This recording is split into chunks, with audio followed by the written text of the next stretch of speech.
So we're going to start out the symposium with focusing on pediatric lymphatic anomalies.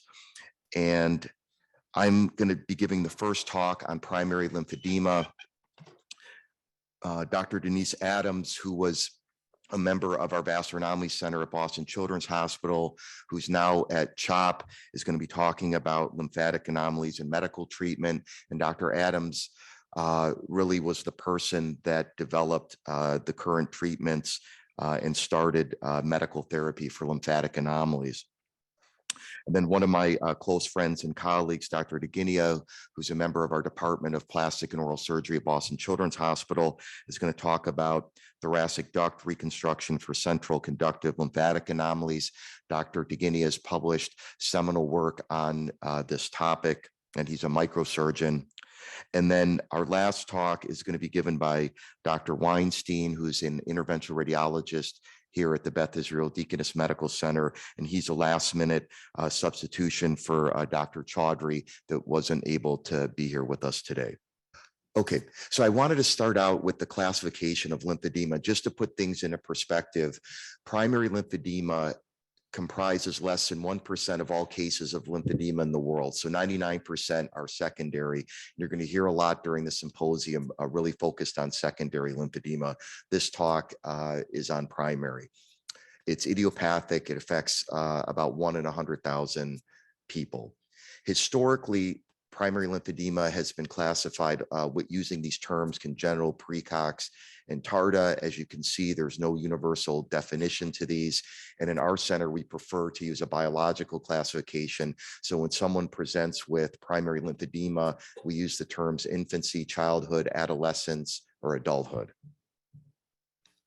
So 97% of children that have lymphedema in your center will have the primary form. Less than 3% have secondary lymphedema from cancer treatment. Kinmouth, who is a vascular surgeon in England, did a bunch of great studies using lymphangiography, and he showed that 83% of patients that have primary lymphedema either don't have lymphatics or they're severely hypoplastic.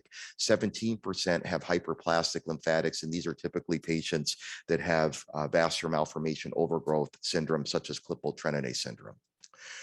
Dr. Vakula, in his group, Mandola et al., have shown that if you obtain blood from people in your clinic, you're only going to find a mutation in about 36% of people that have familial lymphedema and only 8% of people that don't have familial lymphedema. And the point of this is that there's still a lot of work to be done to identify causes of primary lymphedema. And in this table here, I list the most common mutations associated with primary lymphedema. There's about 29 known genes associated with primary lymphedema at this time. You can see that most of the known mutations affect this VEGF-R3 signaling pathway. And as Dr. Singal mentioned, this is one area of interest in our center. And so these are 3 novel causes of lymphedema that we've published over the last couple years. And so this is a fast emerging field and topic. So what are the demographics of primary lymphedema? And as Dr. Slavin alluded to, there was really not much knowledge in this field. So one of the first studies we did when we started our lymphedema program at Children's Hospital was simply to understand the demographics, who gets primary lymphedema. And this has really helped us diagnose patients. So what we found was that males are more likely to develop or present with swelling in infancy. Females are more likely to present in adolescence. Males are more likely to present with bilateral lymphedema, females unilateral lymphedema.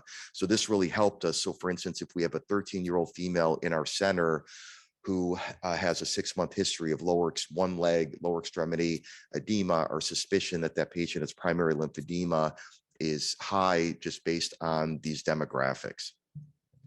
Over the last couple of years, we did some other studies showing, looking at unique cohorts of patients with primary lymphedema. So 90% of people that have primary lymphedema will present at age 21 or younger, and they'll have lower extremity disease.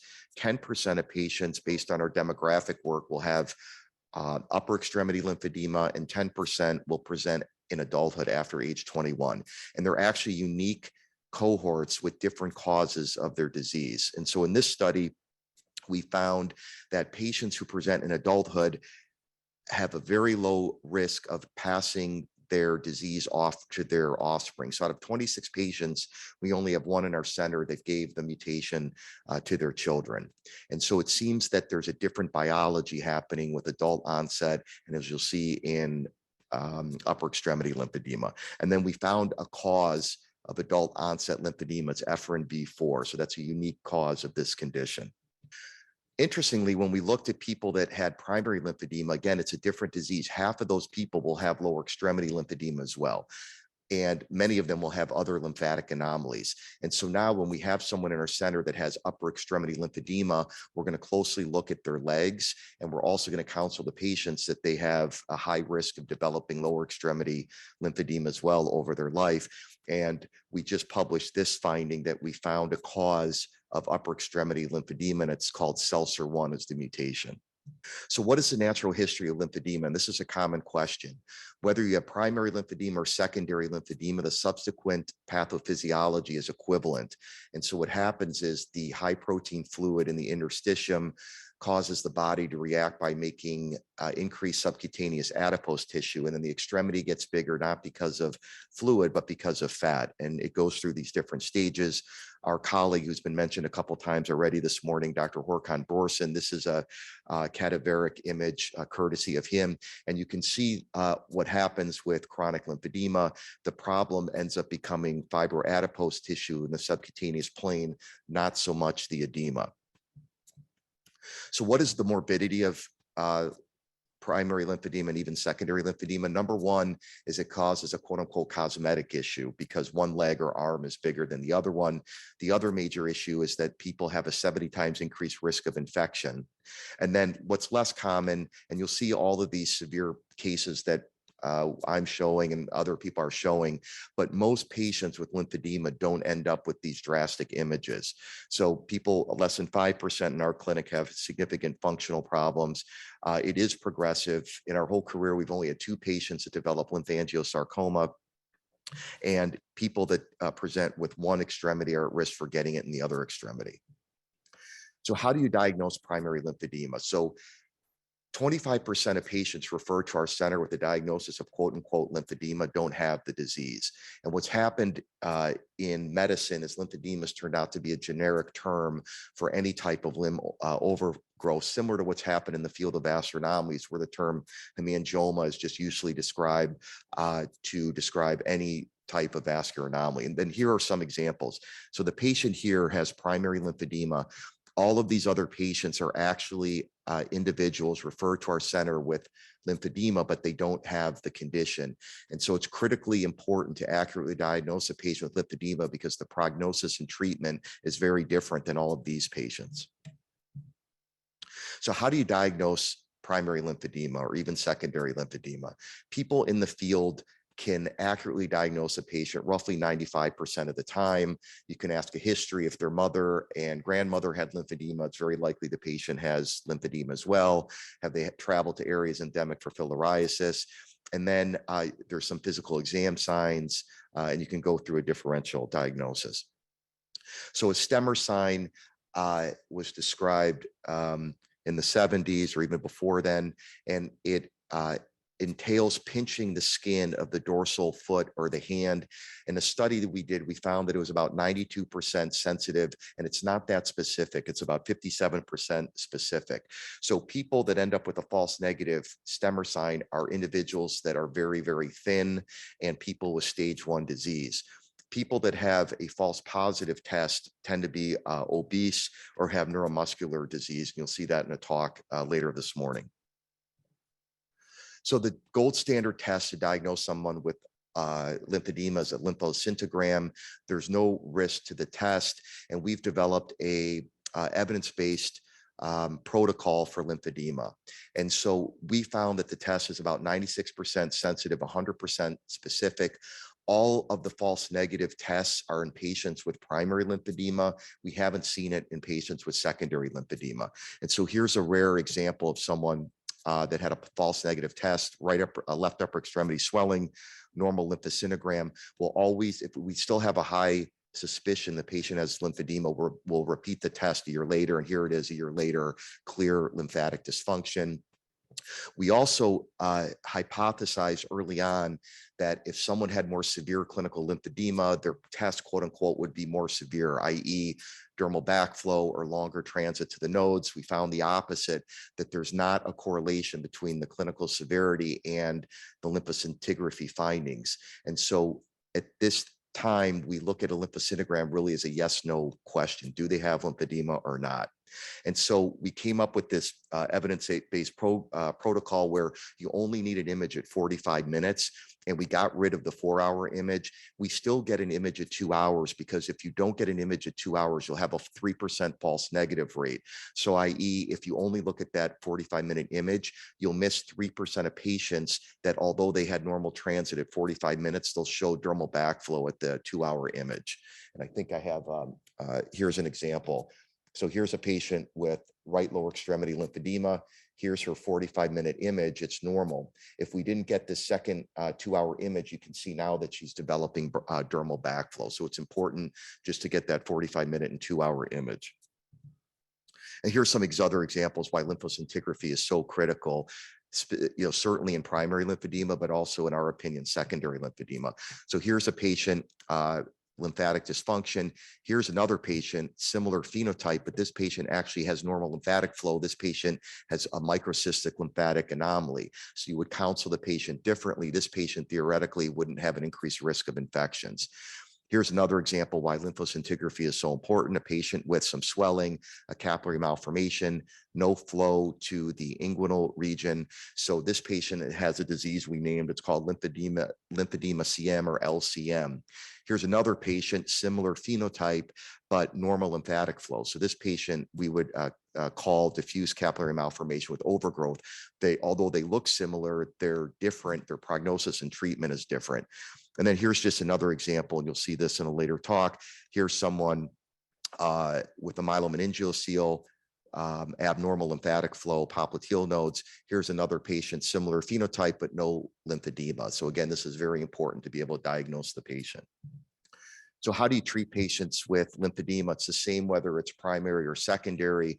The first line treatment is compression. And in a lot of research we've done in our center, the number one variable for how people do with lymphedema is their body mass index. So you can do all the compression you want. If the patient is heavy and obese, it's going to be very minimally helpful. And so here are some examples. So here's a patient with a BMI of 23, right lower extremity lymphedema. Here she is 7 years later, maintained her BMI, no progression. It's hard to tell which leg even has the disease. And in contrast, here's a patient that presented with a BMI of 43, and look what happened to her 2 years later. So the number one variable, again, for how people do with lymphedema is their weight. And so we do a lot of counseling with patients about weight control, et cetera. So how do you treat patients operatively? In our center, less than 5% of patients require operative intervention for established lymphedema. Most patients, as I mentioned at the beginning, do well with conservative therapies.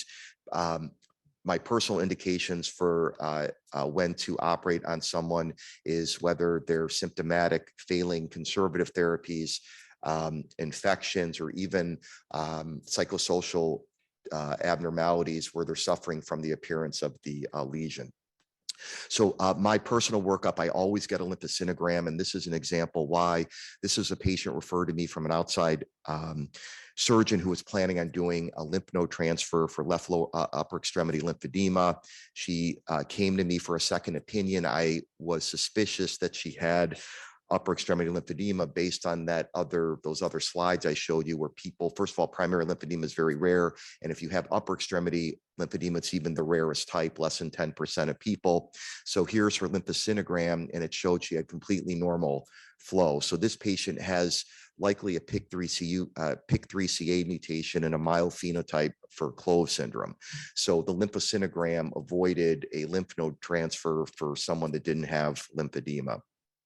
And then the second workup I always do is an MRI, because you want to make sure the patient has enough subcutaneous adipose tissue that they would be a candidate for liposuction.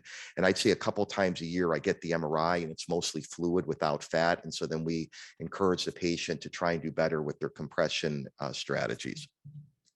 And so here's, I'm just going to show two examples. This is a patient that had primary lymphedema, had a lymph node transfer in an outside institution. In my opinion, I would argue that lymph node transfers and even physiologic procedures are less indicated in patients with primary lymphedema based on the work that Kinmith did, showing that A, they don't have lymphatics to connect to, or B, they're very hypoplastic. So here, as a surgeon with very good intentions, trying to help the patient, did a lymph node transfer, was worried about donor site lymphedema, which can happen in 20% of patients when you do a lymph node transfer. So he did a supraclavicular transfer. She was very unhappy with the scar on her neck. She was always wearing a turtleneck. Here's the flap that was placed, and it had no effect on her volume of her extremity. In fact, she thinks she made it worse. A lymphoscintigram wasn't done preoperatively, but I got one before I operated on her, and you can see she has severe dermal backflow, zero flow to her inguinal node, so that the lymph node transfer had zero benefit for her, either her volume or her lymph flow. So she was unhappy with this flap and the appearance, so I removed that and I did suction-assisted lipectomy. You can see the aspirate, and then here she is 6 weeks later with a improvement in her leg. The other extra credit or ironic thing with liposuction is that we've shown not only is it very effective at reducing the volume of the extremity that has extra subcutaneous fat, but we've also shown that as quote unquote extra credit, it actually improves your underlying lymphatic flow. So even though it's an excisional procedure, it actually gives you physiologic benefit. And so here's a patient, the first patient where we made this observation. She has primary lymphedema. Here's her preoperative lymphoscintigram, significant dermal backflow, which we've shown signifies worse lymphatic dysfunction. Here she is after the liposuction procedure with obvious improvement in her volume. But then she said to me, "Dr. Greene, I have no, my swelling in my foot went away." And I said, "Well, that's unusual because I didn't operate on her foot." And so this was the first patient where I obtained a post-operative lymphoscintigram. And you can see that all the dermal backflow went away. Here's her preoperative image of her foot. Here's postoperative. You can now see veins and tendons. She has a negative stemmer sign. And so in all the patients that we've operated on with liposuction and gotten a postoperative lymphoscintigram, they've all shown improvement in their underlying lymphatic dysfunction. And this is why I think it gives an answer to why these patients, their risk of infections go down so much, and why that's always been a question. Why doesn't the fat come back after you do liposuction? And I think this is one of the answers, because you're improving the underlying flow, which is helping the fat from not reaccumulating. So in conclusion, primary lymphedema is rare, 1 in 100,000 people. There's about 29 associated genes. Most people present before they're 21 years of age. 90% it affects the leg. Females are more likely to present during adolescence, and boys are more likely to present during infancy. Lymphoscintigraphy is the gold standard to be able to accurately diagnose someone. In most patients, conservative management, maintaining a normal BMI, patients do well. And then I favor suction-assisted lipectomy for patients that require operative intervention. Thank you. And I think we have 5 minutes after each of these talks for questions. I think it's obviously fascinating, and you're a trailblazer in sort of helping to define this condition. I just wanted to ask for everybody. I was curious, does everyone get a genetic workup to look for all of these mutations, or do you, is it very specific, or what's sort of the algorithm?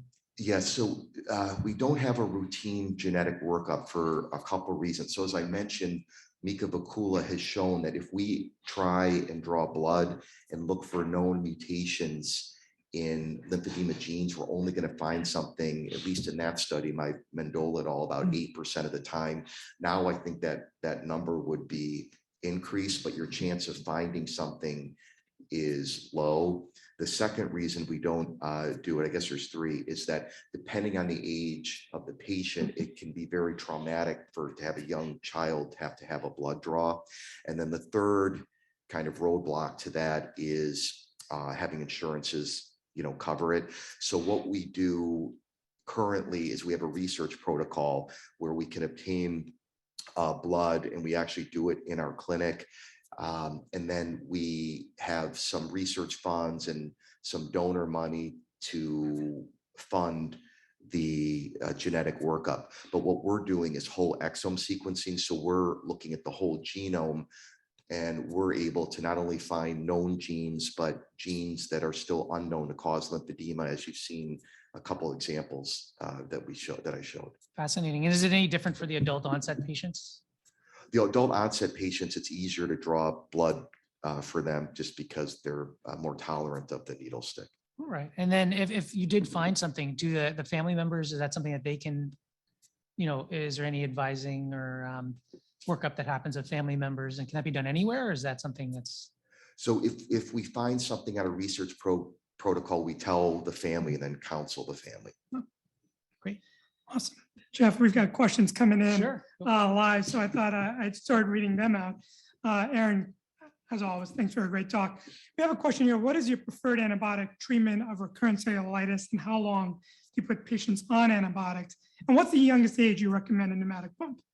Okay, so in terms of antibiotic prophylaxis, if people have more than 3 infections a year, I'll actually refer them to our infectious disease colleagues, because the whole issue of antibiotic resistance is a major one. And I personally don't feel comfortable coming up with that regimen. So I'll refer them to ID and let them manage it.